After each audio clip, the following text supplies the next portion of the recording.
ज्ञानतिमिरन्दस्य ज्ञानञ्जनशलाकया चक्षुरुन्मीलितं येन तस्मै श्रीगुरवे नमः।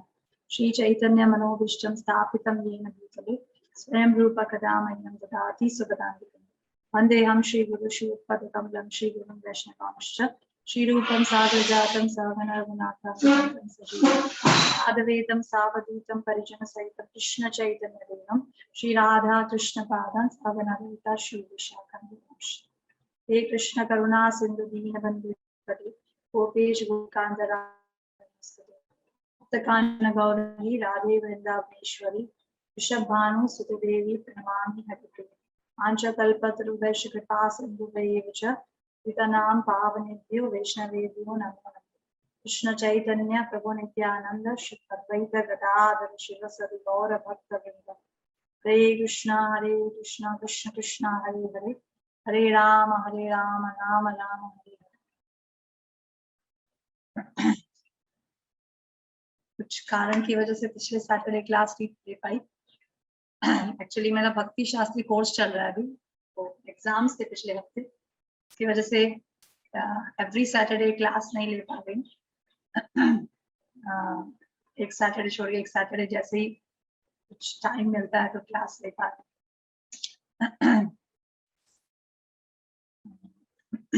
तो पिछले सैटरडे हमने टॉपिक लिया था जो बहुत ही एक चर्चित टॉपिक है, डाइवोर्स का, विवाह विच्छेद का। तो हमने कुछ डिस्कशन किया था कि इसके क्या रीजंस हैं, और पहले हमने कंपैरिजन किया था कि पहले के जमाने में क्या स्त्रियों को इतनी कठिनाई होती थी जो आज हो रही है, जिसकी वजह से इतने डाइवोर्स बढ़ रहे हैं। तो हमने बहुत सारे पॉइंट्स ऐसे डिस्कस किए थे कि पहले के सिनारियो के और अभी क्या है सिचुएशन, और उसके डाइवोर्स के क्या क्या इम्पैक्ट्स, नेगेटिव इम्पैक्ट्स क्या क्या पड़ते हैं, ये सभी हमने डिस्कस किया था।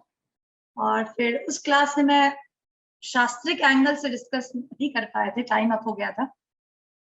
इस शास्त्रीय दृष्टिकोण से अगर देखा जाए तो डाइवोर्स को कैसे लिया जाता है, शास्त्रों में क्या बताते हैं इसके विषय में। तो मैं कुछ अलग अलग शास्त्रों में से कोटेशंस देख रही थी कि, और ये बहुत अच्छा भी है कि हम सब जाने कि शास्त्र में विवाह विच्छेद या तलाक के बारे में क्या लिखा है, क्योंकि हम अगर हमें ज्ञान होता है तो अगर हमारे कोई फ्रेंड्स हैं या हमारे कोई जान पहचान के हैं जो इस दुविधा में पड़े हैं, तो हम उनको गाइड कर सकते हैं कि इस प्रकार से नहीं करना चाहिए या शास्त्र में ऐसा लिखा है। तो ये इस प्रकार का ज्ञान हमें दूसरों को प्रचार करने में भी काम आता है। तो ऐसे ही मैं कुछ शास्त्रीय एविडेंसेस ढूंढ रही थी, तब मुझे ऐसा विचार आया कि हम जब विवाह होता है, जब लड़का लड़की का विवाह होता है, तो जनरली हमारे राजस्थान में 7 फेरे लिए जाते हैं और अग्नि जलाई जाती है, अग्नि देवता का को बुलाया जाता है, अग्नि देवता का आह्वान किया जाता है, और फिर 7 फेरे लिए जाते हैं, लड़का लड़की 7 फेरे लेते हैं, और पंडित जो आता है विवाह कराने को बहुत सारे वचन बुलवाता है लड़का और लड़की दोनों से। तो कभी हम आजकल तो एक विवाह समारोह एक एंजॉयमेंट का साधन बन गया है। हम देखते हैं कि आजकल अगर हम शादियों में जाते हैं तो ये जो विवाह का जो यज्ञ वगैरह है और इस मंत्र उच्चारण वगैरह है, उसको बहुत शॉर्ट कर दिया जाता है। एक बार मेरा पर्सनल एक्सपीरियंस है, मेरे हस्बैंड की फ्रेंड की शादी थी तो हमें जाना पड़ा। तो मैंने देखा कि बहुत सारे डांस पार्टीज हो रहे थे और ऑर्केस्ट्रा बुलाई थी और डांस गाने हो रहे थे। इवन आजकल ट्रेंड चली है कि लड़का लड़की खुद भी डांस करते हैं स्टेज पे आके, और बहुत सारे शोज चल रहे थे। तो फिर तो मैंने किसी से पूछा कि यज्ञ हो गया, तो बोले नहीं वो बाकी है, गार्लैंड एक्सचेंज हुआ है। फिर मैंने बोला ठीक है। और फिर उसके बाद जब यज्ञ का समय आया, तब बहुत ही कम समय में वो पंडित जी आए और मुश्किल से शायद 20-25 मिनट में उनका यज्ञ वगैरह सब संपन्न हो गया, फेरे हो गए। और जितना कंपेयर टू अदर एक्टिविटीज में समय दिया गया, उतना जो सबसे मोस्ट इम्पोर्टेंट है, क्योंकि विवाह एक यज्ञ है, एक संस्कार है जो वैदिक पद्धति से किया जाता है, और जिसमें कुछ स्पेसिफिक मंत्र उच्चारण करते हैं, कुछ देवताओं का आह्वान करते हैं, कुछ वचन बोले जाते हैं, कुछ लड़का लड़की कुछ वॉज लेते हैं, कुछ वचनबद्ध होते हैं तो वो सब चीजों को अभी लेस इम्पोर्टेंट दिया जा रहा है कंपेयर टू अदर इंजॉयमेंट्स को ज्यादा दिया जा रहा है। डांस करना, खाना खिलाना पिलाना, ये सब और हंसी मजाक, ये सब को, जबकि द मोस्ट इम्पोर्टेंट पार्ट है शादी में जो पंडित जो आता है, इवन जो पंडित जो उसको बुलाया जाता है, उसका भी हमें ध्यान रखना चाहिए, क्योंकि यज्ञ का जो ये जो यज्ञ पद्धति है उसमें बहुत इंपॉर्टेंट है कि वो जो मंत्र उच्चारण जो किए जाते हैं वो शुद्धता से होना चाहिए। इसीलिए जो पंडित भी विवाह संस्कार में जो बुलाया जाता है वो कौन है, उसका बैकग्राउंड क्या है, वो वैष्णव है कि नहीं, वो सब बहुत हमें बहुत डिस्क्रिमिनेशन से और बहुत एनालिटिकल वे में देखना चाहिए कि वो कौन है, क्योंकि वे बहुत इंपॉर्टेंट संस्कार हो रहा है, विवाह संस्कार, जिसमें लड़की का कन्यादान होता है और लड़का वचनबद्ध होता है कि वो स्त्री को पूरा जीवन वो लोग साथ रहेंगे और एक दूसरे के साथ रहकर वो लोग धर्म का पालन करेंगे और भगवान की भक्ति करेंगे। तो ये बहुत इंपॉर्टेंट यज्ञ है ये। तो ऐसे ही मैं देख रही थी कि क्रिश्चियन, अगर हम देखते हैं क्रिश्चियन के वॉज कौन से हैं,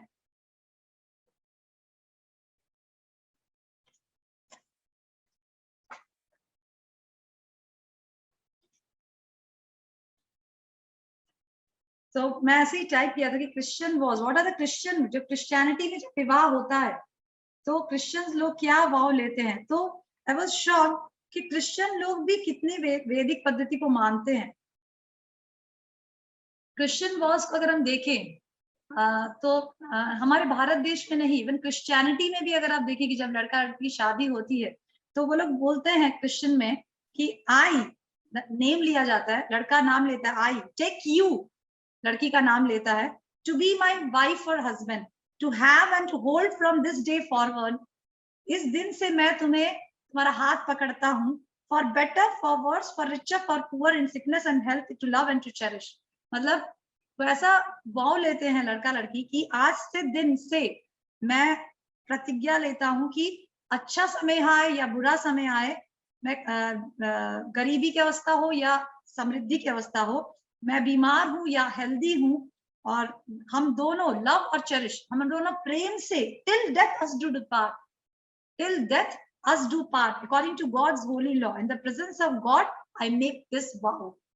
तो ये क्रिश्चियन लोग भी इस प्रकार से वाव लेते हैं। जब वो लोग के तो रिंग एक्सचेंज होती है, पर जब रिंग एक्सचेंज होती है तो वो लोग भी ऐसा वाव लेते हैं कि till death we part and the presence of God I made this vow, भगवान के सामने मैं ये वाव ले रहा हूँ, ये प्रतिज्ञा ले रहा हूँ कि डेथ ही मुझे पार्ट, हम दोनों को डेथ ही पार्ट करेगा, और खुशी हो या अच्छा दिन हो या खराब दिन हो, बीमारी का दिन हो, बीमारी का समय हो, या बहुत बुरी अवस्था में मैं हूँ या तुम हो, या हम गरीब हो जाएं या बहुत समृद्ध है, कोई भी अच्छी या बुरी अवस्था हो तो भी हम हमेशा साथ रहेंगे। तो देख सकते हैं कि इवन भारत देश में ही नहीं, इवन क्रिश्चियन लोग या बाहर के देशों में भी जब विवाह होता है तो कभी भी पार्टिंग का प्रश्न नहीं आता, कभी भी ऐसा नहीं बोलते कि बस अभी हम थोड़े समय साथ रहेंगे और उसके बाद हमारा पार्ट हो। तो इस तरह से ये सब चीज शास्त्रों से आई है। ये सब जो पार्ट नहीं होना है, जो अलग नहीं होना है, विवाह विच्छेद नहीं होना है, ये सब शास्त्रों के अनुसार, क्योंकि शास्त्रों में इसका एक्चुअली जो विवाह विच्छेद जो शब्द है या तलाक जो शब्द या डाइवर्स जो शब्द है, उसका मेंशन भी मनु कभी कहीं नहीं करते हैं, वो शब्द ही शास्त्रों में पाया नहीं जाता। ये जो शब्द है डाइवर्स का जो शब्द है, वो शब्द कहीं भी शास्त्र में पाया नहीं जाता, ना कोई ऐसा कोई उदाहरण आता है जिसमें किसी स्त्री या किसी पुरुष ने डाइवर्स लिया हो, ऐसा कोई उदाहरण शास्त्रों में नहीं आता। हाँ, किसी पति का चरित्रहीन होना या किसी स्त्री का चरित्र होना, ये सब शास्त्रों में वर्णन आता है, जिसका हम थोड़ा डिस्कस करेंगे, पर ऐसा कभी नहीं आता कि उस स्त्री ने इसको डाइवर्स दे दिया या उस स्त्री परेशान हो गई या उस पुरुष ने परेशान होकर उसको डाइवर्स दिया, ऐसा कभी उल्लेख नहीं आता। ये शास्त्रोचित है ही नहीं, ये बिल्कुल शास्त्रों के विपरीत है। तभी शास्त्र में डाइवर्स के बारे में क्या लिखा है, हम कुछ कोटेशंस पढ़ेंगे, और ऐसा भी उल्लेख बताया गया है, और इवन भगवत गीता में भी भगवान अलग अलग जगह कुछ कुछ ऐसे श्लोक बताते हैं जिसमें धर्म का, जैसे पिछले क्लासेस में मैंने दो तीन श्लोक मेंशन किया था भगवत गीता से, जिसमें भगवान बता रहे थे कि शास्त्रों के आदेशों का पालन करना कितना जरूरी है, और किस तरह से शास्त्रों का पालन जो नहीं करता वो इस जन्म में ही नहीं अगले जन्म में भी दुख पाता है और जन्मों जन्मांतर तक दुख पाता है। इसीलिए शास्त्रों के वचन का पालन करना एक मनुष्य के लिए अत्यंत आवश्यक है, और तभी वो पशुओं से अलग माना जाता है। तो अभी जो आजकल के विवाह जो होते हैं, शास्त्रों के कोटेशन से पहले मैं कुछ डिस्कस करना चाहूंगी कि एक बहुत ही विचित्र बात है हमें जानने के लिए कि जब पहले जो विवाह होते थे और जब लड़की अपने ससुराल के लिए जाने के लिए तत्पर होती थी, तो माता पिता उसे ये शिक्षा देकर भेजते थे कि बस बेटी अब तेरी अर्थी ही उस घर से उठेगी, वही घर तेरा अल्टीमेट घर है। पर आज का सिनारियो एकदम बदल गया है। आजकल माता पिता अपनी पुत्री की जब शादियां करते हैं तो उनके दिमाग में, उनके मन में ये विचार आता है कि मेरी जो बेटी वो कितने साल तक अपने पति के घर रहेगी, वो विचार हमेशा उनके मन में रहता है। और शिक्षाएं भी ऐसी दी जाती कि, और रिश्तेदारों से भी ऐसी शिक्षाएं दी जाती कि देख बेटी अगर कुछ भी तकलीफ हो हमें बताना है, सहन मत करना, तू सहन क्यों करे, तू इतनी पढ़ी लिखी है, तेरे पास इतनी डिग्री है, तू कमा के खा सकती है। और इस प्रकार की चीजें पहले से ही उसके दिमाग में घर कर दी जाती कि टॉलरेट, बाई टू टॉलरेट। तो वो जाके उसके दिमाग में इस प्रकार से हमेशा बना रहता है कि no I am not here to tolerate, अगर कुछ भी होगा मैं अपने माता पिता को कंप्लेन करूँ। तो इस प्रकार की विचार धारणा लेकर वो ससुराल में जाती है। तो आप सोच सकते हैं कि क्या एग्जैक्टली क्या उसका रिजल्ट होगा। तो शास्त्र बताते हैं कि आजकल का कंपेयर किया जाए कि पहले जमाने में जब शादियां होती थी तब स्त्रियां ऐसा सोचती थी कि बस अब ये पति ही मेरा अल्टीमेट है, और इतनी ज्यादा वो पति से आसक्त होती थी कि वो सती हो जाती थी और अपने पति के शव के साथ जलना प्रेफर करती थी, क्योंकि उसे पति के एब्सेंस में कोई सुख ही नजर नहीं आता था, और उसे अच्छी तरह से पता कि पति के एब्सेंस में मेरे अस्तित्व का कोई उद्देश्य, कोई मूल नहीं है, कोई कारण नहीं है। इतना ज्यादा वो अपने पति से अटैच रहती थी। वही भारत देश में जिसमें स्त्रियां अपने पति के शव में सती हो जाती थी, तो प्रभुपाद एक परपट ने बताया कि वही भारत देश में आज स्त्रियां अपने पति को तलाक दे देकर अलग होने के लिए तत्पर रहती है। तो कितना बड़ा फर्क है, देखिए पहले की स्त्रियों में और आज की स्त्रियों में कितना बड़ा एक लाइन, एक डिमार्केशन आ चुका है कि पहले की स्त्रियों की किस प्रकार की सोच होती थी और आजकल की।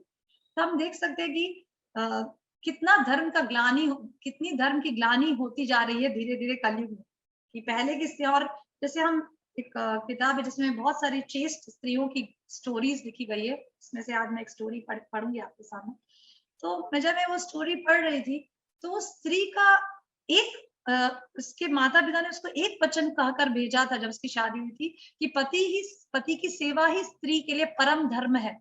ये इस एक वाक्य को उसने पूरे अपने she made it in heart and soul, मतलब इस वाक्य को कि पति की सेवा ही नारी के लिए परम धर्म है और पति ही मेरे लिए देवता है और परम पूज्य है, इस वाक्य को उसने पूरा हार्ट एंड सोल, मतलब पूरा एकदम अपने हृदय से धारण करके पूरा जीवन बिताया। और she has such a power, जो हम आज सांडली सती सांडली की स्टोरी सुनेंगे, बहुत फेमस स्टोरी है, कई लोगों को शायद पता भी होगी।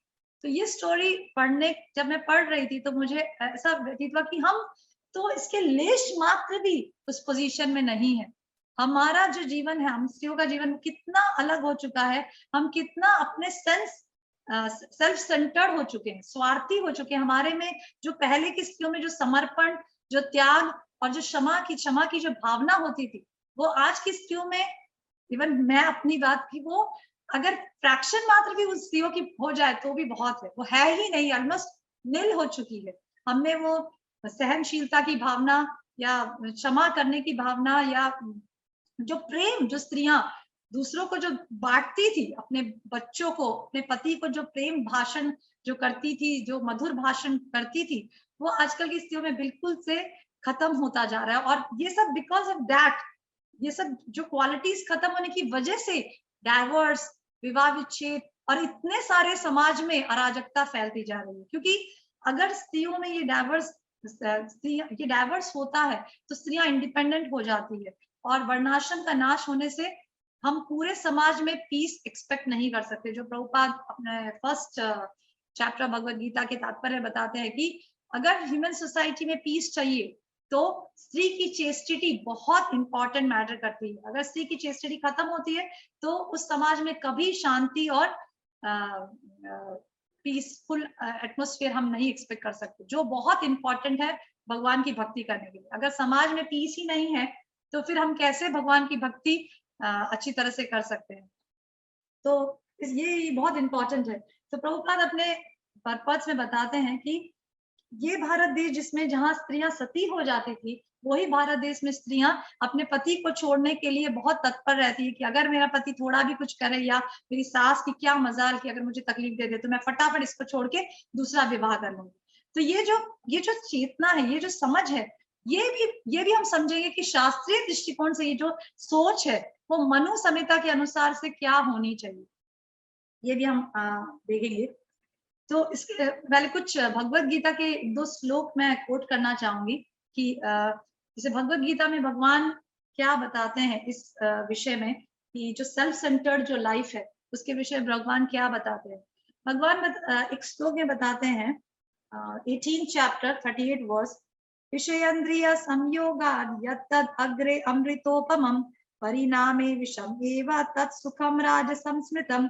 इसमें जो 18 चैप्टर है द परफेक्शन ऑफ रिनंसिएशन, इसमें भगवान अलग अलग श्रेणियां सत्व रजस तमस, मोड ऑफ गुडनेस, पैशन और इग्नोरेंस में डिटर्मिनेशन बताते हैं, फेथ बताते हैं, ऑफरिंग्स बताते हैं, अलग अलग तीनों श्रेणियों में बताते हैं। उसी तरह से भगवान इस श्लोक में बता रहे हैं कि जो व्यक्ति जो हमारे लिए शुरू में बहुत सुखदायक लगता है, नेक्टर के समान लगता है, और फिर बाद में वो पॉइजन हो जाता है, वो एक्चुअली वो रजोगुण क्या उत्पत्ति है, दैट इज रजोगुण, that will lead to misery. वो हमारे दुख का कारण बनता है। जो सुख हमें पहले बहुत मधुर लगता है, बहुत नेक्टर के समान लगता है, और बाद में वही सुख विष में परिवर्तित हो जाता है, वो रजोगुण की उत्पत्ति की वजह से हमें मिजरी पर ले जाता है, हमें दुख का हमारे दुख का साधन। और उसी प्रकार से भगवत गीता भगवान 18:37 में बताते कि जो शुरुआत में पॉइजन की तरह लगता है, शुरुआत में उसका स्वाद नहीं अच्छा लगता, बहुत तकलीफ होती है हमें उसे एक्सेप्ट करने में, और बाद में वही चीज बाद में नेक्टर के समान हो जाती है, वो सत्व गुण का प्रतीक है और वो हमें सुख प्रदान करता है। तो हम देखते हैं कि आज के जमाने में इसको अगर कंपेयर किया जाए तो जब अगर इसको हम विवाह के साथ कंपेयर करते हैं तो हम देख रहे हैं कि आजकल मैक्सिमम विवाह इंद्र तृप्ति पर आधारित है। एक लड़का लड़की, इसमें प्रभुपाद 18.38 के परपट में बताते भी हैं, इसमें एग्जाम्पल भी उसी का देते हैं विवाह का, कि आजकल लड़का लड़की एक दूसरे के शारीरिक आकर्षण से आकर्षित होके, युवा लड़का युवा लड़की शारीरिक आकर्षित होकर विवाह करते हैं, ये सोच के कि लड़का सोचता है कि ये लड़की कितनी सुंदर है, इसको मैं स्पर्श करूंगा तो मुझे कितना सुख मिलेगा, इसके साथ मैं भोग करूंगा तो मुझे कितना सुख मिलेगा। ये सब सोचकर इस कैटेगरी, इस विचार को रखकर वो लोग विवाह संपन्न करते हैं, और फिर वही विवाह बाद में विष के समान हो जाता है, वो डाइवर्स और दुख और लैमेंटेशन में परिवर्तित हो जाता है। ये उदाहरण प्रभुपाद इस श्लोक में के परपद में बताते हैं। इसीलिए प्रभुपाद बताते हैं कि ये मोड ऑफ गुडनेस, ये जो हम एक्टिविटी करते हैं वो मोड ऑफ पैशन में रहता है, और इस प्रकार से मोड ऑफ पैशन में एक्टिविटी करके it's a cause of distress and it should be avoided by all means, और हमें इस प्रकार की एक्टिविटी नहीं करना चाहिए। परंतु जो कार्य शुरू में हमें पॉइजन की तरह लगता है, शुरू में हमें विष के समान लगता है, मतलब विष के समान मतलब बहुत डिफिकल्ट हमें एक्सेप्ट करना, बहुत डिफिकल्ट लगता है, जैसे आत्म साक्षात्कार जो आत्म साक्षात्कार के मार्ग पर है, तो शुरू में आत्म साक्षात्कार का मार्ग जो है वो बहुत डिफिकल्ट होता है। हमें जब करना होता है, भगवान की भक्ति के लिए सुबह जल्दी उठना होता है, हमें बहुत सारे नियम पालन करने होते हैं।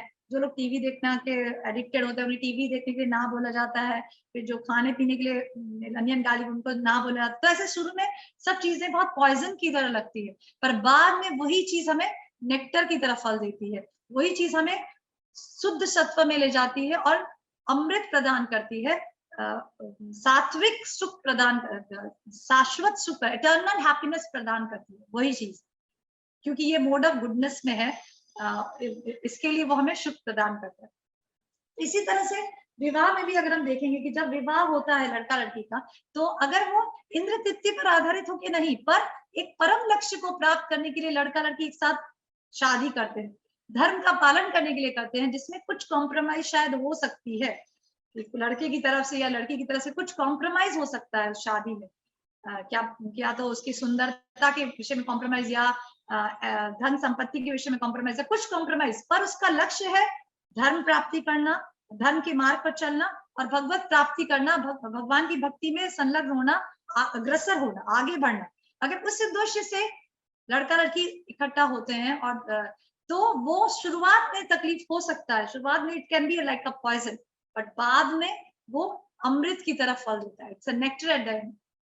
तो इस तरह से भगवत गीता में भगवान इस प्रकार से बताते हैं कि इंद्र तृप्ति पर केंद्रित होकर अगर हम कोई कार्य करते हैं तो वो अल्टीमेटली हमें मिजरी प्रदान करता है, हमें दुख प्रदान करता है। ये बहुत इंपॉर्टेंट है। और 18 अध्याय में जब मैं इसको पढ़ रही थी तो एक और श्लोक भी बहुत इंपॉर्टेंट है, जो स्त्रियों के लिए बहुत इंपॉर्टेंट है। प्रभुपाद भगवान बताते हैं, श्रेयान स्वधर्मो विगुणः परधर्मा स्वनुष्ठितात् स्वभाव नियतम कर्म कुर्वाण आपनोति किल्बिषम्। भगवान बताते हैं कि दूसरों का, जैसे आजकल हम देखते हैं कि लड़कियां अपना कर्म, अपना जो प्रिस्क्राइब ड्यूटीज है, जो लड़कियों का, जैसे घर में काम करना और घर में रहना, घर के कार्यकलाप ठीक से करना, कुकिंग करना, सिलाई बुनाई सीखना, रंगोली सीखना, फिर गार्लन्स बनाना सीखना, और घर के सब मैनेजमेंट को अच्छी तरह से संभालना, बच्चों का लालन पालन करना, ये सब स्त्रियोचित कार्य है। तो हम देख रहे हैं कि आजकल जैसे जैसे मॉडर्नाइजेशन बढ़ता जा रहा है, हम देख रहे हैं कि स्त्रियां धीरे धीरे इन सब कार्यों को लाइक नहीं करती। आजकल की मॉडर्न लड़कियां हम देखते हैं, किसी घर में जाते हैं, कई बार किसी की लड़की होती है तो हम देखते हैं कि बहुत कपड़े वैसे पहनाते हैं, और घर के काम में उसको कोई इंटरेस्ट नहीं होता, उसको बाहर, उसको लड़कों के काम में ज्यादा इंटरेस्ट होता है, बाहर घूमना फिरना, बाइक, आजकल बाइक भी लड़कियां चलाती है, और घर के काम को बहुत तुच्छ माना जाता है कि घर का काम ये तो कोई भी कर लेगा, कुकिंग ये तो कोई भी कर लेगा, ये बाहर के काम बाहर जा, बाहर सब कुछ कर, नहीं, ये गलत है। भगवान क्या बोलते हैं, भगवान भगवत गीता में बताते हैं कि it's better to engage in one's occupation. सबसे अच्छा है कि जो कार्य एक व्यक्ति के लिए, स्त्री या पुरुष के लिए जो कार्य निर्देशित किया गया है शास्त्र के अनुसार, वो ही उसे करना चाहिए। भले ही वो उसे ठीक प्रकार से नहीं कर पाए तो भी उसे अपने शास्त्रोचित कार्य को पकड़े रहना चाहिए, ना कि दूसरों के कार्य को एक्सेप्ट करना चाहिए। Duties prescribed according to one's nature never affected by simple reactions. अगर हम अपने हमारे वर्ण के अनुसार, हमारे स्त्री या पुरुष के अनुसार कार्य करते हैं, तो वो भले ही हम त्रुटिपूर्ण करते हैं, हम शायद उसमें गलतियां भी करते होंगे, पर फिर भी हमें उससे ही मन लगा के करना चाहिए, और ऐसा करने से हम पाप से मुक्त होते हैं। पर अगर हम अपना कार्य छोड़कर दूसरों का कार्य अपनाते हैं, जैसे आजकल बहुत ऐसा ट्रेंड, जैसे मैंने बताया कि स्त्रियां अपने कार्य में इंटरेस्ट बहुत कम लेती है। ज्यादातर आजकल स्त्रियों को, जो लड़कियां, भाभी जो लड़कियां हैं, मॉडर्न लड़कियां, को कुकिंग नहीं आती, सिलाई बुनाई ये सब का ज्ञान नहीं दिया जाता, घर में कुछ अच्छे संस्कार नहीं दिया जाते, जो स्त्रियों के लिए बहुत इंपॉर्टेंट है, सती स्त्रियां बनने के लिए बहुत इंपॉर्टेंट है। उन्हें पुरुषों के समान रहने, पुरुषों के समान बनने का संस्कार दिया जाता है, तो वो भगवान बताते कि वो एकदम गलत है, ऐसा नहीं होना चाहिए। क्योंकि अगर प्रकृति भी देखेंगे, प्रकृति के द्वारा जो नियम बनाए गए, उसमें भी आप देखेंगे, उसमें भी कभी भूल चूक नहीं होती। जैसे दो प्रकार से प्रकृति, जो मुझे अभी ध्यान आ रहा है, कि प्रकृति ने बनाया है कि स्त्रियां बच्चे उत्पन्न करती है, पुरुष ये कार्य नहीं करते, तो कभी भी प्रकृति इस नियम को बदलती नहीं है। कभी ऐसा नियम नहीं आ जाता कि ठीक है, स्त्रियों को परेशानी हो रही है तो पुरुष इस बार बच्चे कर लेंगे, नहीं, ऐसा नहीं होता। प्रकृति के नियम अनुसार स्त्रियां ही बच्चे उत्पन्न करेगी, और ये कार्य स्त्रियों के लिए ही बनाया है, स्त्रियों के द्वारा ही करना पड़ेगा, क्योंकि ये प्रकृति के द्वारा बनाया गया नियम। फिर और भी, जैसे स्त्रियां 3 दिन कंटामिनेटेड पीरियड में आ जाती है, जो इंद्र का शाप उन्हें लगा है, और उसके बाद ऐसा बताया कि 3 दिन कंटामिनेटेड पीरियड के बाद स्त्रियां उनको ऐसा वरदान इंद्र दिए हैं कि 3 दिन कंटामिनेटेड पीरियड के बाद स्त्रियों सब पापों से मुक्त हो जाती है, उसके बाद वो शुद्ध होके बाहर आती है। वो 3 दिन कंटामिनेटेड पीरियड के बाद वो एकदम शुद्ध हो जाती है।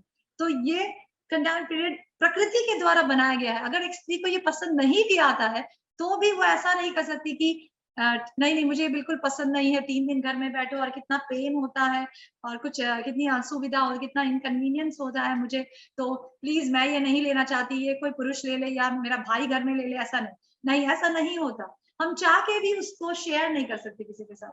तो इस तरह से देख सकते कि प्रकृति ने भी जो स्त्रियोचित कार्य बनाए हैं वो कभी चेंज नहीं होते, वो हमें पालन करना ही पड़ता है, या हमें अच्छा लगे या बुरा लगे। उसी तरह से जो शास्त्रों में स्त्रियों के लिए या लड़कियों के लिए जो उचित कार्य बताया है, एक अच्छी स्त्री, एक सती साध्वी स्त्री बनने के लिए, तो वो हमें एक्सेप्ट करना चाहिए। अगर हम उसमें ठीक से वो पालन नहीं कर पा रहे हैं क्योंकि हमारा ट्रेनिंग नहीं है, तो हम उसमें गलतियां करते हैं बार बार, और तो भी भगवान बता रहे हैं कि गलतियां करने के बाद भी हम, अगर हमारा प्रयास पूरा सही है, प्रयास पूरा है कि हम उसको अच्छी तरह से कर पाए, तो हमें वही कार्य करने के लिए तत्पर रहना चाहिए, हमें दूसरों का कार्य नहीं अपनाना चाहिए। और अगर हम ऐसा करते हैं तो हम पाप से मुक्त हो जाते हैं।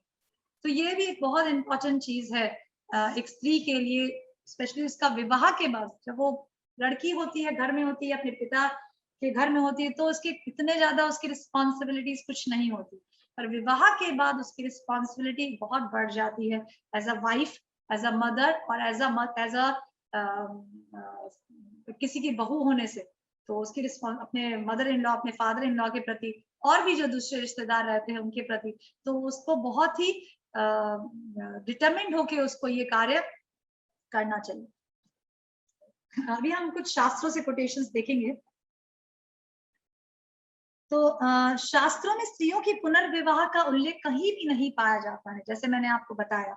तो सबसे पहले विष्णु धर्मोत्तर पुराण में बताया गया है, शुश्रूषेत जीवंतम संस्थितम न तु लब्धयेत।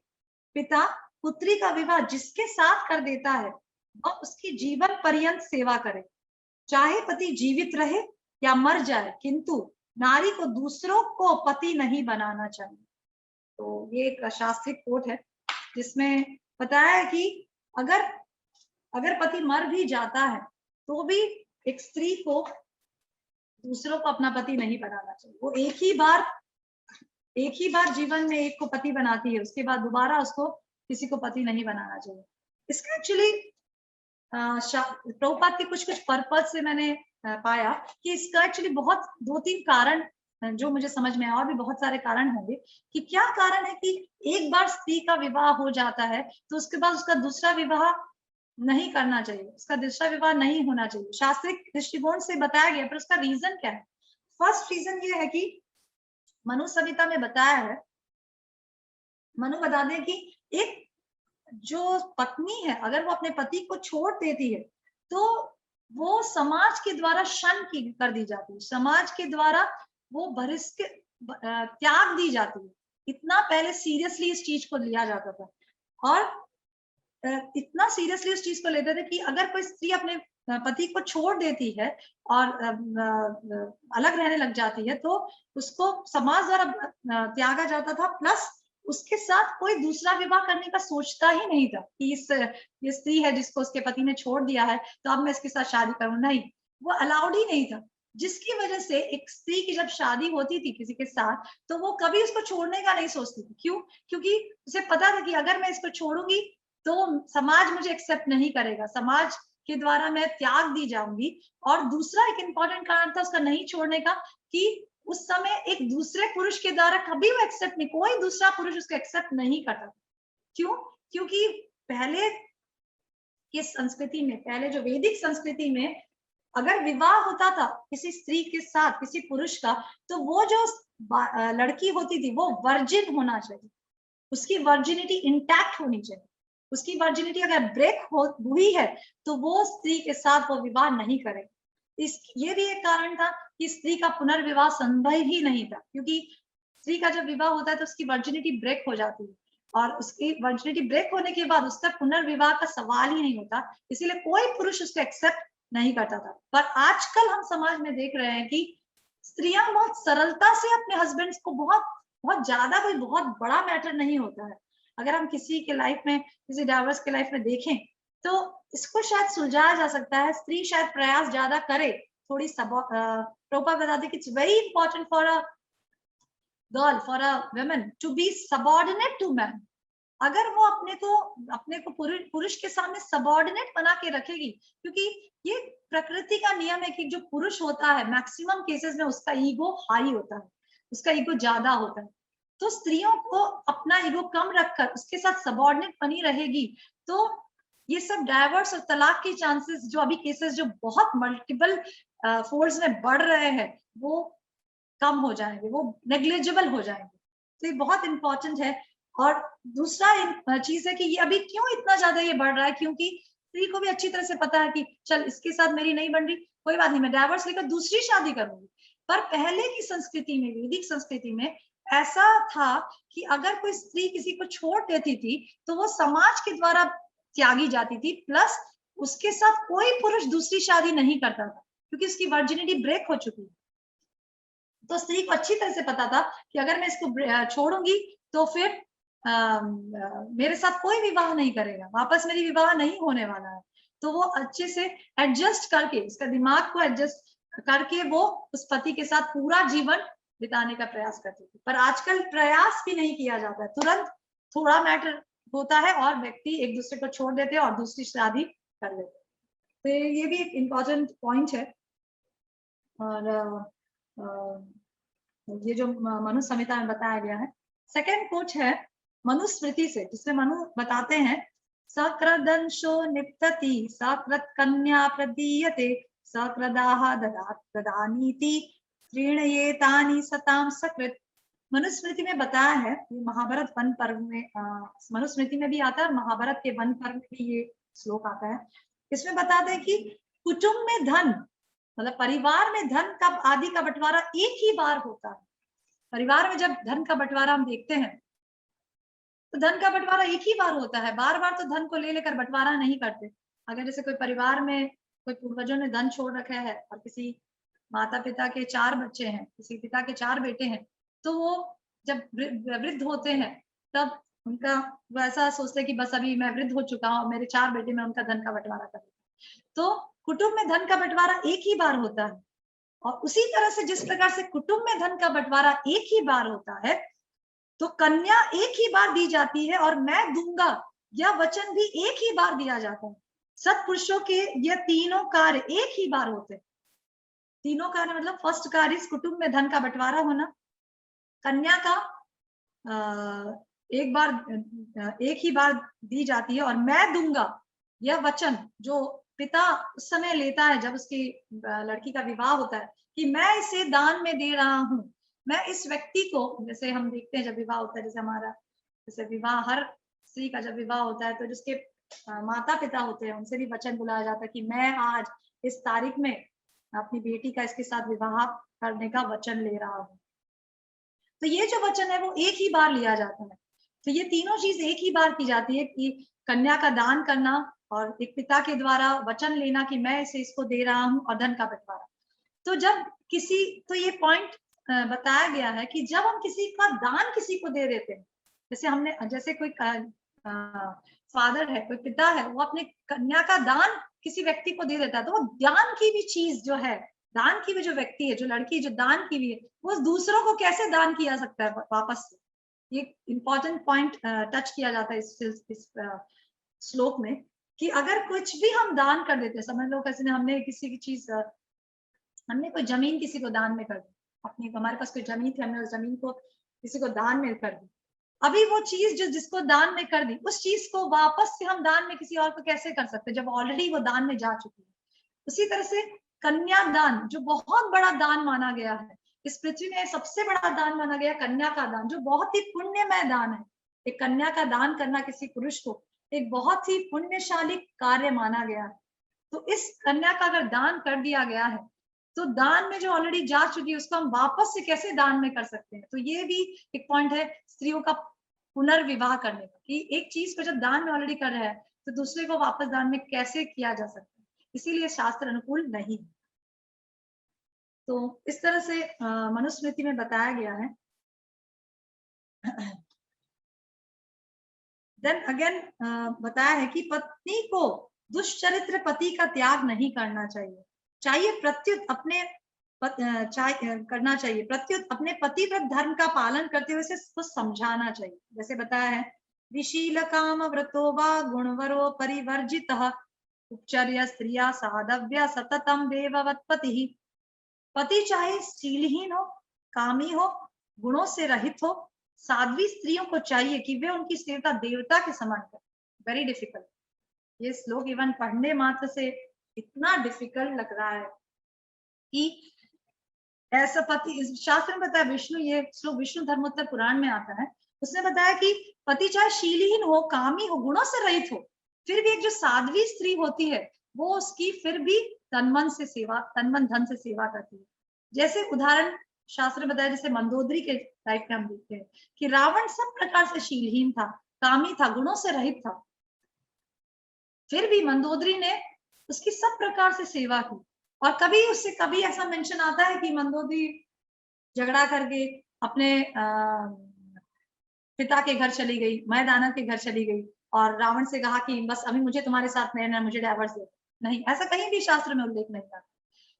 वो फिर भी वहां रहती थी। और ऐसा मेंशन, जब मैं ये मंदोदरी की स्टोरी पढ़ रही थी तो उसमें ऐसा लिखा था कि रावण भी उसकी चेस्टिटी को, जो उसको रावण को अच्छी तरह से पता था कि Mandodari was a highly chest lady, तो रावण जैसा राक्षस भी मंदोदरी की चेस्टिटी को सम्मान करता था। उसने मंदोदरी कई बार उल्लेख आता है रामायण में कि बहुत बार रावण को समझाया कि ये सीता को आप वापस कर दिए, आपके विनाश का कारण बनेगी और आपका विनाश हो जाएगा इससे। पर जब भी मंदोदरी ने रावण को समझाया, रावण कभी उसके ऊपर क्रोध नहीं हुआ, कभी उसे नहीं बोला नहीं कि घर से बाहर निकल जाओ, निकल जाओ तुम, ऐसा नहीं। ठीक है, उसने उसकी आज्ञा का पालन, उसके जो उपदेश, उसके जो राय है, उसके जो सुझाव है, उसका पालन नहीं किया, पर कभी ही नेवर डिसऑनर्ड, उसने कभी डिसऑनर नहीं किया मंदोदरी को।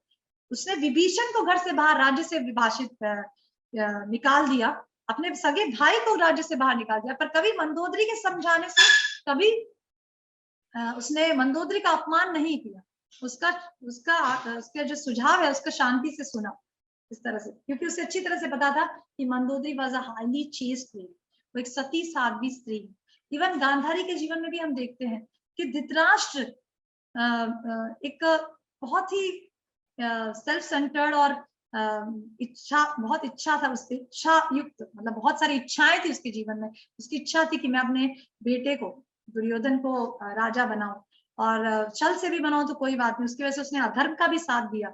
और ये सब गांधारी को एक्चुअली सही नहीं लगा। गांधारी नेवर सपोर्टेड, गांधारी ने कभी इस चीज को सपोर्ट नहीं किया। उसने तो ऐसा भी कहा कि दुर्योधन को राज्य से बाहर निकाल दो, और Duryodhana was not fit to be a king, ऐसा समझाया। पर धृतराष्ट्र ने कभी उसके सलाह को पालन नहीं किया और कभी एक्सेप्ट नहीं किया। बट टिल लास्ट पॉइंट तक गांधारी ने धृतराष्ट्र का साथ दिया। कभी एक पॉइंट में भी हम ऐसा नहीं पढ़ते हैं महाभारत में कि गांधारी ने सोचा कि धृतराष्ट्र की तो समझ खत्म हो चुकी है और वो उनको तो धर्म अधर्म का ज्ञान खत्म हो चुका है, तो एटलीस्ट मैं अपना पाथ खुद ढूंढ लेती हूँ और मैं इसको छोड़कर चली जाती हूँ। नहीं, लास्ट तक भी गांधारी ने धृतराष्ट्र का साथ दिया और she left the body with him, उसने उनके साथ ही शरीर छोड़ा जंगल में जाकर। तो इस तरह से हम देखते हैं कि ऐसा नहीं है कि शास्त्रों में जो स्त्रियों का उल्लेख आता है वो सहन नहीं किया, बहुत कुछ उन्हें सहन करना पड़ा अपने पति की तरफ से। पति कामी थे, शीलहीन थे, पूरी तरह से गुणों से रहित थे, राक्षस थे, फिर भी उन्होंने कभी उनका साथ नहीं छोड़ा। She with full determination she always remain with her husband, हमेशा अपने हस्बैंड के साथ बनी रही। जिसका परिणाम क्या हुआ? जिसका परिणाम ये हुआ कि स्टिल शी इज ग्लोरीफाइड। भले रावण को हम ग्लोरीफाई नहीं करते हैं, भले धृतराष्ट्र को लोग खराब बोल रहे हैं, पर गांधारी, सती गांधारी और सती मंदोदरी के बारे में कोई खराब नहीं बोलता। She is still in the glorification list. सती साध्वी स्त्रियों में उनका सबसे उच्चतम नाम लिखा जाता है, उनमें उच्चतम श्रेणी दी जाती है। क्यों? Despite the fact that she served राक्षस, तो ये लोग राक्षस की कैटेगरी में आते हैं, तो भी दे आर ग्लोरीफाइड। इससे क्या सीखने को हमें मिलता है कि एक स्त्री अगर अपने धर्म का पालन करती है और उसमें बिल्कुल च्यूत नहीं होती, she doesn't fall down, she just tolerate and continue doing the service, जो भी उसके लिए उचित बताया गया है शास्त्रों में, और शांति से उसको एक्सेप्ट करके, टॉलरेट करके अपना कार्य, अपना धर्म पालन करती रहती है, तो she is glorified, she will definitely achieve the higher planets. और साथ ही अपना सतीत्व धर्म का पालन करने से अगर उसका पति भी, जैसे हम एक स्टोरी में सती सांडली की स्टोरी में पढ़ेंगे कि सती सांडली का जो हस्बैंड था, ही वाज वेरी कामी, वेरी लस्टी प्रकार का हस्बैंड था। डिस्पाइट द फैक्ट सती सांडली ने अपने धर्म का पालन किया, और लास्ट तक भी अपने धर्म का पालन करते हुए उसने अपने पति का उद्धार किया। ऐसा सती धर्म का पालन करने से शी डिलीवर्ड हर हस्बैंड, जो सभी प्रकार के दोषों से युक्त था। तो इस तरह से हम देखते हैं कि जब स्त्री अपने धर्म का पालन करती है तो वो सब तरह से अपने कुल का भी उद्धार करती है, अपने पिता के कुल का उद्धार करती है, और अपने पति के कुल का भी उद्धार करती है। That is the power of chastity. Chastity का बहुत ही हम एक्चुअली अभी देख नहीं पा रहे हैं, क्योंकि चेस्टिटी रही नहीं। चेस्टिटी का डेफिनेशन मैंने अपने क्लासेस में पहले बताया था, शास्त्रों में से पढ़ के। तो क्योंकि अभी चेस्टिटी रही नहीं है, इसलिए हम उसका पावर देख नहीं पा रहे हैं। जिस प्रकार से हम लोगों में अभी ब्रह्म तेज नहीं देख पाते हैं, जैसे पहले हम देखते थे, कई स्टोरीज में से सुनते हैं कि ब्राह्मण का इतना तेज होता था कि वो जैसे ही श्राप देता था, श्राप तुरंत लग जाता था। पर आजकल वो ब्रह्म तेज किसी में रहा नहीं। उस प्रकार का ब्राह्मण जो तेज युक्त हो, जिसकी वाणी मात्र से लोगों को लग जाए, दूसरे को हो जाए, ऐसा नहीं रहा। उसी तरह से स्त्रियों में भी वो चेस्टिटी का पावर अभी है नहीं। जो चेस्टिटी का पावर पहले की स्त्रियों में होता, जो हम आज स्टोरी में सुनेंगे, सांडली की स्टोरी में, तो सांडली की स्टोरी इस प्रकार से आती है। उसके बाद हम फिर से थोड़ा शास्त्रीय चर्चा करेंगे इसके विषय में, स्टोरी के बाद, कि प्रतिष्ठानपुर में एक कौशिक नाम का एक्चुअली ब्राह्मण था। एक कौशिक नाम से प्रसिद्ध एक ब्राह्मण था, पर वो पूर्व जन्म के किए हुए पापों के कारण, उसने पूर्व जन्म में बहुत सारे पाप किए थे, जिसकी वजह से वो कोढ़ी हो गया था, मतलब he was suffering from leprosy. तो वो लेप्रोसी से सफर कर रहा था, क्योंकि उसने पिछले जन्म में बहुत सारे पाप किए थे। पर उसकी एक सती साध्वी स्त्री थी, उसका नाम था सैब्या। एक्चुअली उसका नाम सैब्या था, पर क्योंकि वो सांडलीय गोत्र में उत्पन्न हुई थी, जो सैब्या थी वो सांडलीय गोत्र में उत्पन्न हुई थी, इसीलिए लोग उसे सांडली के नाम से भी जाने जाते थे। वो सांडली के नाम से भी लोग उसे बुलाते थे। तो सांडली जो थी वो बहुत ही साध्वी और पतिव्रता स्त्री थी, और पति की सब प्रकार से सेवा करके संतुष्ट रहती थी। और उसे सिर्फ एक ही धर्म पता था पत्नी का, कि उसे पता था कि एक ही शास्त्र वाक्य पर उसको एक अटल विश्वास था। क्या था वो शास्त्र वाक्य? उसे पता था कि पति की सब प्रकार से सेवा करके उसे संतुष्ट रखना ही नारी का परम धर्म है। बस ये एक शास्त्र वाक्य उसे पता था, जिसे वो पूरी तरह से पालन करने में तत्पर रहती थी, डिस्पाइट द फैक्ट कि उसका पति कामी था और कुष्ठ रोग से पीड़ित था, he was suffering from leprosy. तो भी वो ये स्टोरी इसका शायद महाभारत या कुछ पुराण में दी गई, जो पुराण का नाम नहीं पता, तो उसने बताया है कि वो प्रतिदिन अपने पति की पैरों में मालिश करती थी, शरीर दबाती, हाथ से नहलाती, कपड़े पहनाती, भोजन कराती। फिर क्योंकि वो बिल्कुल ही हैंडीकैप थे उसके हस्बैंड, तो सब प्रकार से मलमूत्र त्याग तो साफ करती, सब प्रकार से अपने हस्बैंड की सेवा करने में तत्पर रहती थी। और फिर भी जो उसके हस्बैंड थे वो बहुत ही इरिटेटिंग स्वभाव के थे, despite the fact he was suffering from leprosy, और डिस्पाइट द फैक्ट कि उसकी जो वाइफ थी वो दिन रात उनकी सेवा करती थी, तो भी उसका थोड़ा, उसके जो हस्बैंड थे उनका बहुत ही इरिटेबल बिहेवियर था, जैसे चवन मुनि और सुकन्या में हम देखते हैं। और वो हमेशा पत्नी को फटकारते रहते थे, तो भी वो इस वाक्य के ऊपर उसका परम विश्वास कि पत्नी के लिए पति की सेवा ही परम धर्म है। बस उस वाक्य को, उस शास्त्र के she attained the higher planets, और साथ ही उसने अपने पति का भी उद्धार किया इस शास्त्र का एक वाक्य की वजह से। तो एक बार उसके पति ने सांडली से कहा, जो कौशिक ब्राह्मण था, कि मैं एक दिन घर में बैठा था और सड़क पर मैंने एक वैश्या को जाते हुए देखा, जो बहुत ही सुंदर थी, मनमोहित थी और मनमोहित करने वाली थी, और इसका रंग रूप सब देखकर मैं बहुत मोहित हो चुका हूँ, इसीलिए मुझे उसके साथ भोग करने की इच्छा है। तो प्लीज मुझे, क्योंकि मैं तो जा नहीं सकता, मैं तो असमर्थ हूँ जाने में, इसीलिए तुम मुझे प्लीज उनके घर लेकर चलो, उठा कर लेकर चलो। तो सांडली ने जब अपने पति की इच्छा सुनी तो जरा भी विचलित नहीं हुई। ये सब चीज जब हम पढ़ते हैं तो हमें विचार आता है कि किस प्रकार की, जब मैं ये स्टोरी जब पढ़ रही थी, सांडली की जब स्टोरी, तो मुझे ऐसा अंदर से ऐसा हुआ कि कितनी सहनशीलता और कितना समर्पण उन स्त्रियों में हुआ करता था, जो आज हम बिल्कुल भी नहीं पाते हैं। वो सब क्वालिटीज पूरी तरह से लुप्त हो चुकी है स्त्रियों में। इसकी वजह से वो बस तेजों में ही रहती थी, वो स्त्रियों में एक प्रकार का पावर था। अभी हम देखेंगे स्टोरी में कि सांडली में कितना पावर था, उसके पास कुछ नहीं था। She was not at all doing any तपस्या, या कोई बहुत जंगल में जाके बहुत घोर तपस्या में बैठी हो, ध्यान कर, ऐसा कुछ भी नहीं था। Just by the one thing that she was fully surrendered and fully determined for serving a husband. She has full confidence कि पति की सेवा करने से मुझे मेरा जीवन सफल होगा और मैं अपना जीवन सार्थक कर पाऊँ। तो जब उसके पति ने ये इच्छा व्यक्त की तो शी एग्रीड, और उसमें उस समय संध्या का समय हो चुका था।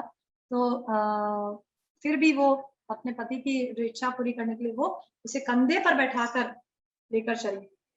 तो रात्रि का समय हो चुका था, क्योंकि ऑलरेडी संध्या के समय में उसने प्रस्ताव रखा, तो रात्रि हो चुकी थी, अंधेरा छा चुका था।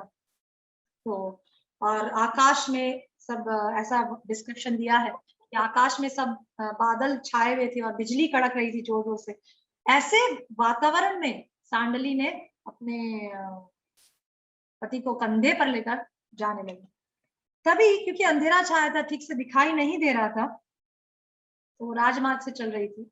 उसी मार्ग में मांडव्य मुनि की स्टोरी आती है कि शायद आप लोगों को सबको ये स्टोरी पता होगी। मांडव्य मुनि जो ब्राह्मण थे, जो ऋषि थे, और जिसके ऊपर चोर ना होते हुए भी चोर के संदेह का इल्जाम लगाया था कि कुछ चोर उनके आश्रम में जाके छुप गए थे और उन्होंने मौन व्रत धारण किया था, जिसकी वजह से वो कुछ बोल नहीं पाए।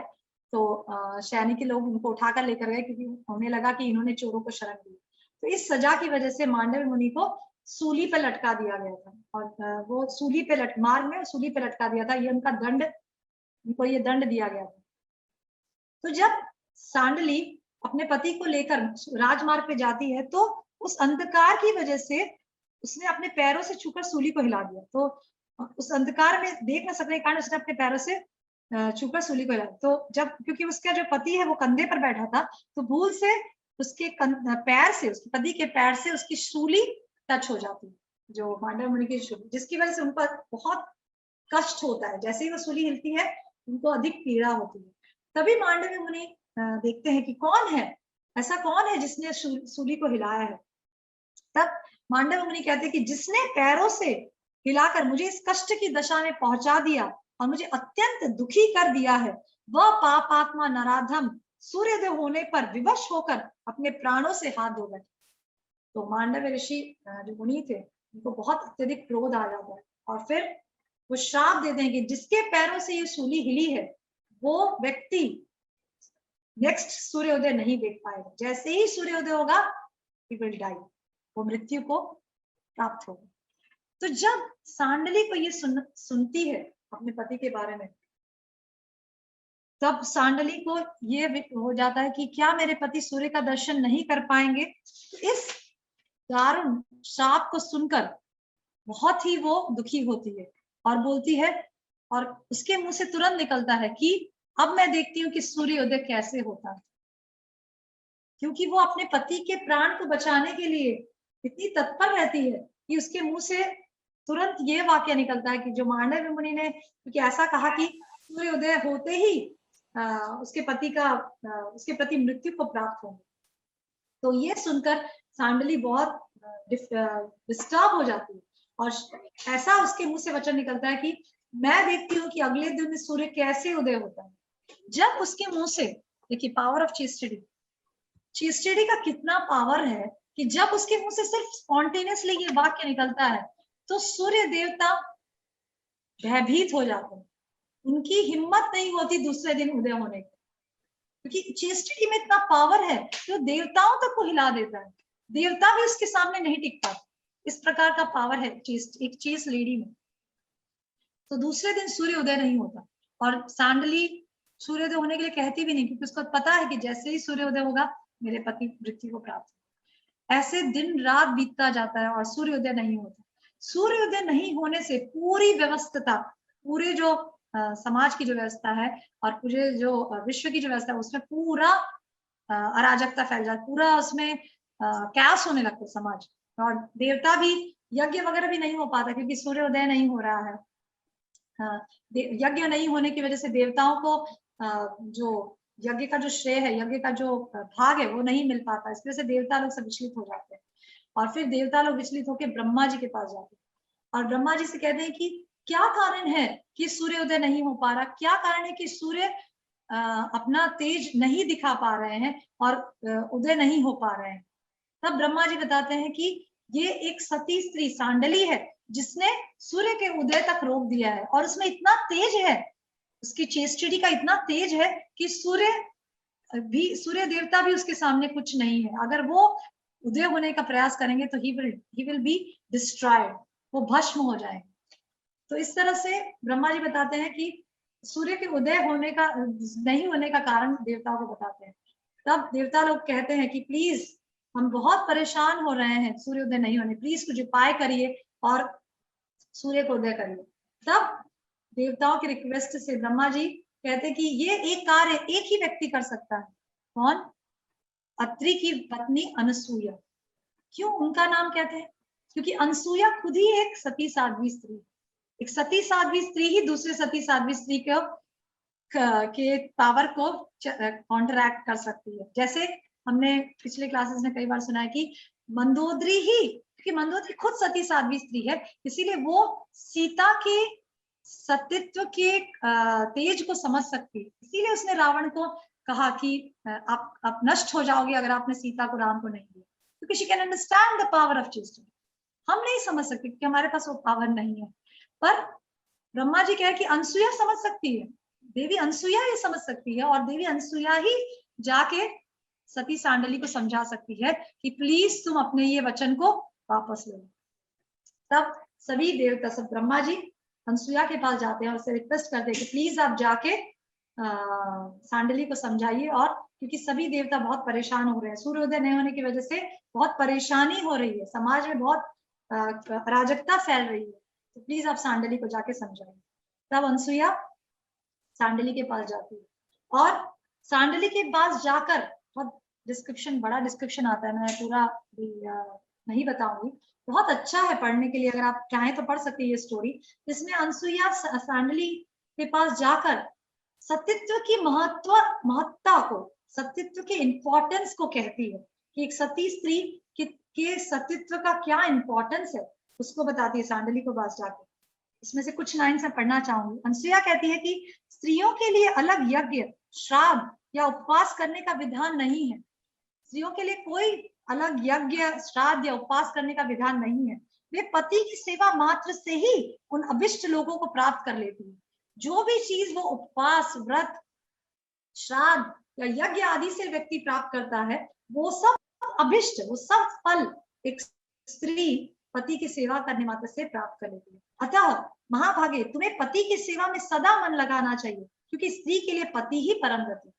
तो इस तरह से अनसुईया सांडली को जाके कहती है, और सांडली से पूछती है कि क्या तुम अपने पति की सेवा में जरा भी विचलित या तुम्हारा मन इधर उधर तो नहीं जा रहा है?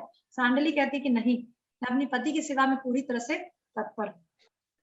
फिर सांडली कहती है कि मैं जानती हूँ कि स्त्रियों के लिए पति के समान दूसरी कोई गति नहीं है। और फिर सांडली भी स्त्री की पति के प्रति उसकी निष्ठा के बारे में वर्णन करती है। तब अनसुईया बताती कि देवी, तुम्हारे वचन से दिन रात की व्यवस्था का लोप हो रहा है। कि तुमने जो वचन कहा कि मैं देखती हूँ कि कैसे सूर्योदय होता है, इस वचन से पूरे संसार में, पूरी सृष्टि में लोप हो रहा है, जाने के कारण शुभ कर्मों का अनुष्ठान बंद हो गया है। इसलिए ये इंद्र आदि देवता मेरे पास दुखी होकर आए हैं और प्रार्थना करते हैं कि दिन रात की व्यवस्था पहले की तरह अखंड रूप से चलती रहे। मैं इसी के लिए तुम्हारे पास आई हूँ। मेरी यह बात सुनो, दिन न होने से समस्त यज्ञ कर्मों का अभाव हो गया है और यज्ञों के अभाव से देवताओं की पुष्टि नहीं हो पा रही है।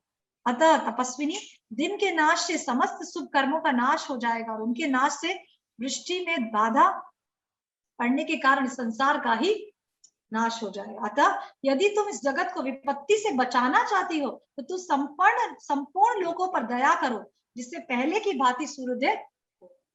तो अनसुईया इज रिक्वेस्टिंग सांडली कि तुमने वो जो वचन कहा है वो तुम वापस लो, और वापस से सृष्टि में जो इतनी परेशानी हो रही है, जो संपूर्ण लोकों में जो परेशानी हो रही है, जिसके से सब लोग कष्ट भुगत रहे हैं, इसका समाधान तुम्हारे पास है।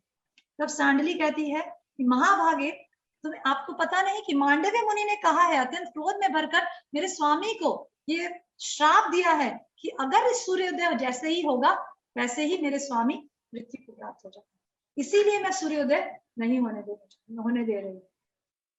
तब अनसुईया सांडली से कहती है कि यदि तुम्हारी इच्छा हो और तुम कहो तो मैं तुम्हारे पति को वापस से पुनः शरीर दे सकती हूँ, पर तुम सूर्योदय। तब अनुसुईया ये कहकर सांडली को विश्वास दिलाती कि मैंने जो रूपशील, बुद्धि व मधुर भाषण आदि सद्गुणों में अपने पति के समान दूसरे किसी पुरुषों में कभी नहीं देखा है, उस सत्य के प्रभाव से यह ब्राह्मण रोग से मुक्त हो जाए, वापस तरुण हो जाए, अपनी स्त्री के साथ 100 वर्षों तक जीवित। तो अनसुईया भी अपने सतीत्व के तेज से कहती है कि जब सूर्योदय होने से तुम्हारा आपका जो पति है वो मर जाएगा, तब मैं अपने तेज से उसे वापस जीवित कर दूंगी, तुम चिंता मत करो। तब सांडली अनसुईया के बात पे विश्वास कर कर सूर्योदय होने देती है, और जैसे ही सूर्योदय होता है, मांडव्य मुनि के श्राप से उसका पति मर जाता है, पर अनसुईया के प्रभाव से, अनसुईया की पावर ऑफ चेस्टिटी से उसका पति फिर से जीवित हो जाता है, और इस तरह से वो वापस से पुनर्जीवित हो गया। अनसुईया देवी की इतना कहते ही वह ब्राह्मण अपने प्रभाव से उस भवन को प्रकाशमान करता हुआ रोग मुक्त तरुण शरीर से जीवित हो गया, मानो जरा अवस्था से रहित देवता। इस प्रकार से उसे अपना शरीर मिला। इस तरह से सांडली के चेस्टिटी से हम देखते हैं किस प्रकार से एक स्त्री में एक पावर होता है चेस्टिटी का, जिसकी वजह से देवता लोग भी उसके सामने घबरा जाते हैं। तो इस तरह से हम देखते हैं कि कितना इम्पोर्टेंट है एक स्त्री का चेस्ट होना, और जो आजकल लुप्त होता जा रहा है, जिसकी वजह से सब इतने सारे प्रॉब्लम्स हम फेस करते हैं। और दूसरा, अगर भक्ति के एंगल से हम देखें, जैसे कई से बोलती है कि कह सकती है कि हम भक्ति कर रहे हैं, हम भक्ति के मार्ग में हैं, पर हमें बहुत बाधा पहुंच रही है, तो मैं नेक्टर ऑफ डिवोशन को कोट करना चाहूंगी, जो हम लोग अभी अध्ययन कर रहे हैं। तो उसमें ऐसी बात आती है कि 3 स्टेज भक्ति के बताए हैं, साधना भक्ति, भाव भक्ति और प्रेम भक्ति। हर व्यक्ति को इन स्टेजेस से जाना पड़ता है। अगर हमें भगवान की प्रेम भक्ति, जो उच्चतम प्रेम है, जो उच्चतम स्तर है, उच्चतम स्टेज, हाईएस्ट स्टेज है जो प्रेम भक्ति, उसमें पहुंचना है, तो हमें साधना भक्ति, जो हम अभी एट प्रेजेंट कर रहे हैं, उसके बाद भाव भक्ति और उसके बाद प्रेम भक्ति, इस स्टेजेस से गुजरना पड़ता है। तो हम नेक्टर ऑफ डिवोशन में 18th चैप्टर में पाएंगे कि भाव भक्ति के, अगर कोई व्यक्ति भाव भक्ति के स्टेज पे है तो उसके क्या क्या कैरेक्टरिस्टिक्स होंगे। तो जब मैं वो पढ़ रही थी, हमें अध्ययन कराया जा रहा था नेक्टर ऑफ डिवोशन का कि भाव भक्ति के, भाव व्यक्ति में जब व्यक्ति है तो उसके क्या कैरेक्टरिस्टिक्स होंगे। सबसे पहला कैरेक्टरिस्टिक्स था शांतिर। शांतिर मतलब he is always very reserved and perseverant. That means he is very tolerant. So that is the first characteristic of a person जो भाव भक्ति के स्टेज पर। हम भाव भक्ति is such a stage जो ठीक प्रेम भक्ति का प्रीलिम्स है, जो प्रेम भक्ति के पोजीशन में पहुंचने का की शुरुआत होगी। व्यक्ति अब कुछ ही समय में प्रेम भक्ति प्राप्त, प्रेम भगवान का प्रेम प्राप्त करने वाला है। दैट इज द भाव भक्ति, इतना हाईएस्ट स्टेज है। तब हम उदाहरण, तो उसमें सबसे पहला गुण व्यक्ति का आता है कि ही इज वेरी टॉलरेंट, जिसमें एग्जाम्पल परीक्षित महाराज का दिया है प्रभुपाद ने। और प्रभुपाद बताते हैं कि परीक्षित महाराज इज जो खुद ही भाव भक्ति के स्टेज पर थे, और प्रभुपाद बताते कि परीक्षित महाराज के जैसा टॉलरेंस हमें सीखना चाहिए। कि जब श्रृंगी ने, जो ब्राह्मण का जो बेटा था, उसने जब उनको श्राप दिया, he was very much qualified, he was very much capable कि वो उस श्राप को काउंटरैक्ट करे। परीक्षित महाराज में पूरा तेज था, पूरा बल था, he can very easily counteract that श्राप, जो श्राप उसने लड़के ने दिया, उस ब्राह्मण लड़के ने उसने उन्हें दिया था। पर नो, he just tolerated, और भगवान से उन्होंने प्रार्थना की कि let that curse, that brahmana's curse be upon me, वो ब्राह्मण का कर्ज मेरे ऊपर गिरे, कोई प्रॉब्लम नहीं है, मैं उसको पूरी तरह से लेने के लिए तैयार हूँ। पर मैं भगवान से ये प्रार्थना करता हूँ कि जब वो नाग, जब वो स्नेक मुझे काटने के लिए लास्ट में आए, तो मैं अपने मन में पूरी तरह से भगवान का चिंतन कर रहा हूँ, भगवान की लीलाओं का गुणगान करता हुआ भगवत धाम जाऊं, मरूं, अपने शरीर का त्याग करूं। This is the most important thing for me. ये इंपॉर्टेंट नहीं है कि वो ब्राह्मण का श्राप मेरे ऊपर, वो ब्राह्मण ने मुझे श्राप दिया तो व्हाई शुड आई टॉलरेट, नहीं, बस टोटली टॉलरेंट। क्यों? Because he was in the भाव भक्ति स्टेज। तो हमें समझना है कि अगर हम जैसे भक्ति करते हैं, हमें भी एक समय भक्ति में अग्रसर होना है। साधना भक्ति अभी हम कर रहे हैं, उसके बाद भाव भक्ति का स्टेज हमारा भी आएगा। तो हमें ऐसा सोचना है कि भाव भक्ति के स्टेज में भी टॉलरेंस को कितना इंपॉर्टेंस दिया जा रहा है। तो ये भी एक बहुत इंपॉर्टेंट चीज है, टू बी टॉलरेंट। चीजों के लिए हमें टॉलरेंट होना चाहिए, और तो ये समझना बहुत इंपॉर्टेंट है। तो इस तरह से हम देखते हैं कि जो विवाह विच्छेद का जो प्रश्न है, वो एक्चुअली शास्त्रों में कहीं भी उसका उल्लेख नहीं आता था। और कुछ कुछ जैसे प्रश्न हो सकते हैं, एक्चुअली इसमें बहुत सारे प्रश्न होते हैं विवाह विच्छेद के, कि बहुत सबका ये बहुत सब्जेक्टिव इशू है कि कई बार हम देखते हैं कि लड़की को ऐसा किया तो कैसे करेगी, वैसा करेगी तो कैसे करेगी। पर शास्त्रों के अनुसार अगर हम देखें तो हमें उस सब चीजों में अलग अलग एंगल्स जो देखा जाए, तो हमें क्योंकि कर्म के जो सिद्धांत को समझना बहुत जटिल है। एक व्यक्ति उस कष्ट को आज क्यों भोग रहा है, वो हमें समझना है कि वो कर्म की वजह से है। और कर्म एक व्यक्ति को, जैसे जैसे कोई व्यक्ति अगर सोचे कि ये विवाह में तो मुझे नहीं बन रही, मैं दूसरा विवाह करूंगी और उस विवाह में मैं बहुत सुखी रहूंगी। और हम ऐसा कैसे कह सकते हैं कि दूसरा विवाह में वो व्यक्ति बहुत सुखी रहेगा?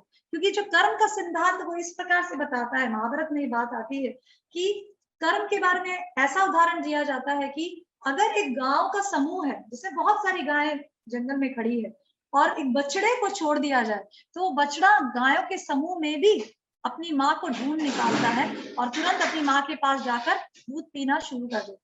उसी तरह से कर्म भी ऐसा ही है। एक व्यक्ति का जो कर्म होता है, वो व्यक्ति चाहे कितने भी अपने पोजीशंस को बदल ले, वो सोचे नहीं इसमें मुझे बहुत कष्ट है, मैं दूसरा पोजीशन बदलूंगी, इसमें कष्ट नहीं, मैं ये पोजीशन बदलूंगी। पर कर्म उसका पीछा, वो कहीं भी छुप जाए, कहीं भी कोई भी भूगर्भ में चला जाए, पर कर्म उसका पीछा हमें कभी नहीं छोड़ता। कर्म को कर्म उसे हमेशा उस व्यक्ति को पकड़ के मतलब उसको ढूंढ निकालता है और उसे भुगतना ही पड़ता है। इसलिए best thing is to just whatever our activities is, if we are suffering because of something, अगर हम कोई चीज की वजह से कष्ट पा रहे हैं, जैसे इस केस में पति पत्नी की वजह से कष्ट पा रहे हैं, तो पत्नी को या स्पेशली पत्नी को या पति को ऐसा समझना चाहिए कि ये हमारे कुछ कर्म के फल रहे होंगे जिसकी वजह से आज मुझे ये कष्ट हो रहा है। और अगर मैं अपना पोजीशन चेंज भी करती हूँ तो वो कर्म का क्या, उसका कर्म का जो दुख तो मुझे भुगतना ही है। वो चेंज करने से, पोजीशन चेंज करने से वो किसी और रूप में मेरे सामने आएगा। इसलिए बेटर है कि इस जन्म में इस जो सिचुएशन है भगवान ने मुझे रखा है या ऐसा सिचुएशन दिया है कि मुझे इस व्यक्ति के साथ रहना है जिससे मुझे अनेकों कष्ट मिल रहे हैं, तब भी मैं टॉलरेट होकर उसके साथ रहती हूँ, तो मेरे कर्म घटते जा रहे हैं, मैं कष्ट सहन करती जा रही हूँ, मेरे कर्म घटते जा रहे हैं। और एक समय ऐसा आएगा कि जब मैं सहन करते हुए, जैसे मैंने पिछली बार वो श्लोक बताया था, तो बहुत ही 10.14 श्रीमद् भागवत, तत्ते अनुकंपां सुसमीक्षमाणो भुञ्जानैवात्मकृतं विपाकं विद्वाग वपुर्विदधान नमस्ते जीवत यो मुक्ति पदे सदाय भाग। इसमें भगवान बताते हैं कि जो व्यक्ति बहुत अर्नेस्टली, वेरी अर्नेस्टली मेरी दया के लिए वेट करता रहता है, मेरे कॉजलेस मर्सी की राह देखता रहता है, और बहुत पेशेंटली इस संसार के द्वारा जो भी मेरे कर्म रहे हैं उसे दुख, अपने पास सिंफुल एक्टिविटीज की वजह से दुख भोग कर पेशेंटली दुख भोगता रहता है, टॉलरेंट होके दुख भोगता रहता है, ये सोच के कि एक दिन भगवान जरूर मेरे ऊपर दया बरसाएंगे। और ये सोचकर वह बहुत सिंसियरली हृदवाग वपुर्भिर, अपने हृदय से, अपने वाणी से और अपने शरीर से भगवान की भक्ति करता रहता है। वो हृदवाग वपुर्भिर विदधा नमस्ते जीवेत यो मुक्ति पदे सदाया भाग। वो व्यक्ति जैसे एक दाया भाग मीन्स जैसे एक बेटा अपने पिता के संपत्ति को लेने के लिए एक राइटफुल अधिकारी होता है, उसी तरह से वो व्यक्ति भी जो बहुत पेशेंटली संसार के दुखों को सहन कर रहा है और साथ साथ बहुत ऑनेस्टली सिंसियरली मतलब भक्ति कर रहा है भगवान की, वो उसका राइटफुल अधिकार बन जाता है कि वो भगवत धाम अवश्य जाएगा। तो ऐसा भगवान श्रीमद् भागवतम में बताते हैं 10.14.8 श्लोक में। तो इस तरह से ये जो डाइवर्स का इशू है, इसमें बहुत सारे क्वेश्चंस, जैसे कुछ क्वेश्चंस मैंने पढ़े, जैसे बताया जाता है कि जैसे कोई पूछता है कि पति दुष्चरित्र हो तो पत्नी को क्या करना चाहिए। तो अगर पति दुष्चरित्र है तो बताया जाता है कि उसे उसका त्याग नहीं करना चाहिए, पर उसे ट्राई करना चाहिए, उसे समझाने का ट्राई करना चाहिए। जैसे मैंने मंदोदरी और गांधारी का एग्जाम्पल दिया कि उन्होंने बहुत ट्राई किया, उन्हें समझा, और समझाना, सुझाव देने का पत्नी का कर्तव्य है।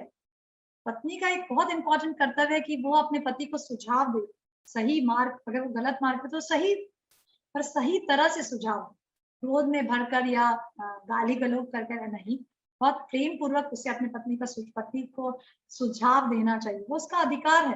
पर वो पति उसको एक्सेप्ट करे ना करे, फिर वो उसमें कुछ नहीं कर सकता। दूसरा, अगर पति मांस मदिरा आदि का सेवन करता हो तो पत्नी को क्या करना चाहिए? सेम, पति को उसे समझाना चाहिए, उसे बताना चाहिए कि इसके क्या इम्पैक्ट्स पड़ सकते हैं।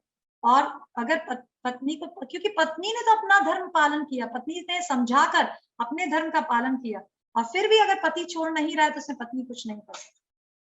अगर पति मारपीट करे, दुख दे, तो पत्नी को क्या करना चाहिए? अगर वो मारपीट करे और एकदम वो लिमिट के बाहर हो जाता है, तब उसे अपने पियर वालों का सहारा लेना चाहिए। और ससुराल के जो दूसरे संबंधी, उनका भी हेल्प ले सकती है, और उसे सहारा लेकर पति को समझाने का ट्राई करना चाहिए। और अगर एक्सट्रीम केस में भी फिर भी अगर कुछ नहीं बात बन रही है, तो या तो फिर वो वहीं रहे और टॉलरेट करे, ये सोच के कि मेरे पूर्व जन्म में बहुत भारी पाप रहे होंगे जिसकी वजह से आज मुझे ऐसे कठिन परिस्थिति में मुझे रहना पड़ रहा है, और ये सोच के टॉलरेट करे कि मेरे पाप धीरे धीरे खत्म होते जा रहे हैं मैं से, क्योंकि अगर मैं दूसरा भी कुछ मार्ग अपनाऊंगी तो ये जो मेरे पाप, ये जो मेरे कर्म जो पिछले जन्म के जो आज ऐसे फलीभूत हो रहे हैं, वो मुझे एक ना एक दिन तो सहन करना ही पड़ेगा। तो इस तरह से उसे उसको लेना चाहिए।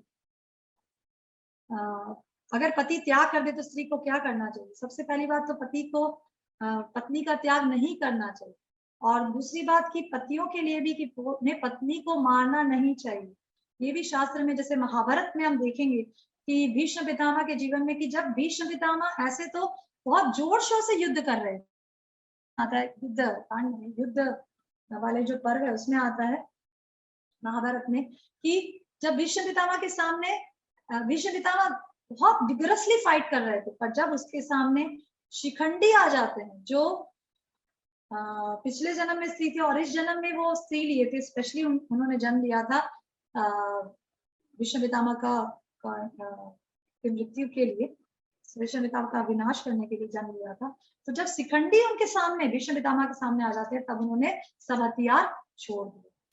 तो इस तरह से हम देखते हैं कि स्त्रियों को मारना, ये शास्त्रों में भी, स्त्रियों को मारना पीटना, ये शास्त्रों में बिल्कुल सैंक्शन नहीं किया गया है, बिल्कुल सही नहीं। तो इस तरह से हम आज कंक्लूड करेंगे। तो निष्कर्ष यही आता है कि स्त्रियों को भली भांति, और बहुत इम्पोर्टेंट एक्चुअली मैं आज ट्राई करना, नेक्स्ट क्लास में मैं पढ़ूंगी, जब मैं ये रिसर्च कर रही थी तो मुझे एक बहुत इम्पोर्टेंट कन्वर्सेशन मिला द्रौपदी का सत्यभामा के साथ, जो हम सभी स्त्रियों को बार बार पढ़ना चाहिए। जिसमें सत्यभामा द्रौपदी से पूछती है कि मैं अपने एक पति कृष्णा को प्रसन्न नहीं कर रख पाती हूँ, तुम अपने 5 पतियों को किस प्रकार से संतुष्ट रखती हो, मुझे उसका ट्रिक बताओ कि तुम कैसे उनको इतना संतुष्ट रख पाती हो। तब द्रौपदी एक बहुत ही एक की टू सक्सेस, हम स्त्रियों के लिए की टू सक्सेस जैसे बताया है, वो मार्ग बताती है जो हम क्या टाइम तो हम प्रयास करेंगे कि हम अगली क्लास में मैं ये कन्वर्सेशन पढ़ूंगी, क्योंकि ये कन्वर्सेशन थोड़ा बड़ा है और अभी टाइम भी अप हो गया है। अगर किसी का कुछ क्वेश्चन है तो पूछ सकते हैं।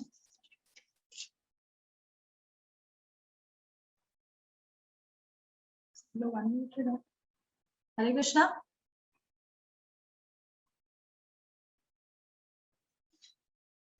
हरे कृष्णा। हरे कृष्णा। सोनाली। हरे कृष्णा माता जी। हाँ, कोई प्रश्न है तो पूछ सकते हैं। इस विषय में अगर आपको कुछ कंफ्यूजन है या ऐसा कुछ डाउट है, अगर मैं आंसर करने में सक्षम हूँ तो मैं जरूर आपको आंसर करूंगी और प्रयास करूंगी कि आपका सवाल का जवाब दे सकूं। और मुझे एक्चुअली मैं चाहती थी कि मुझे ऐसा मन में विचार आया कि हमारी क्लास में मैं देख रही हूँ कि क्लासेस में जो लोग जुड़ते हैं लगभग 40 के करीब लोग जुड़ते हैं, तो मैं एक दिन सोच रही थी कि मैं जानूं कि वो कौन कौन लोग हैं जो हमारी क्लास में आते हैं और नियमित रूप से क्लास सुन रहे हैं। तो आप सबका क्या सुझाव है कि एक क्लास में ऐसा रखना चाहती हूँ जिसमें आप लोग बोल सकें और मैं आप लोग के साथ बात कर सकूं। तो क्या आप लोग का क्या सुझाव है, आप ऐसा करना चाहते हैं?